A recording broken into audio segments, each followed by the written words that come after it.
So నువ్వు ఆలోచించుకొని నీకు ఈ జీవితం కావాలనుకుంటే మాట్లాడు.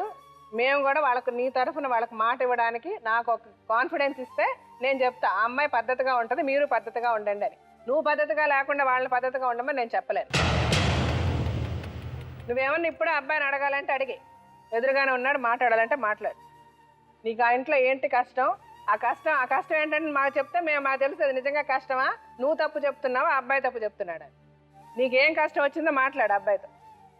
వాళ్ళు చాలా క్లియర్గా ఉన్నారు. ఆ అబ్బాయి వాళ్ళ అమ్మ నాన్నతోనే ఉంటాడు, నువ్వు వాళ్ళతోనే ఉండాలి. నీ కొడుకు ఆవిడ మనవడు, నీ కొడుకు అయితే ఆవిడ మనవడు. ఆ పిల్లోడు నువ్వు ఒక్కదాని అయితే పిల్లోడిని కనేలేవుగా, మీరిద్దరు కలిస్తేనే కదా కన్నారు. ఆ పిల్లోడి మీద ఇద్దరికి ఈక్వల్ రైట్సే కదా ఉంటాయి. సో నీకెంతో వాళ్ళకి అంతే, నీ అమ్మా నాన్న నీకెంతో అతని అమ్మా నాన్న అతనికి అంతే. మీరు కూడా అమ్మ దయచేసి మీరు కూడా సైలెంట్ కాదు, నాకు అర్థమవుతుంది మీరు ఏంటి మీ పద్ధతి ఏంటి అన్నది.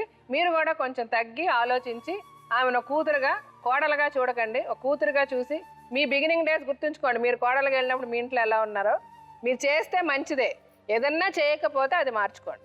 ఒక MOU రాసుకుందాం, అమ్మాయి పద్ధతిగా ఉంటుంది, మీరు పద్ధతిగా ఉండండి. వాళ్ళు అనవసరంగా వాళ్ళ అమ్మా నాన్నల జోలికి మీరు వెళ్ళొద్దు, మీ జోలికి వాళ్ళు రారు.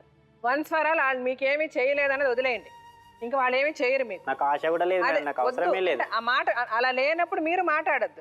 కోపం వచ్చిన ఆ మాట అనద్దు.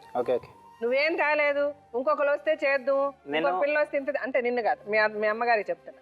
కోపంలో అంటాం, ఆ మాట కూడా మీరు అనద్దు.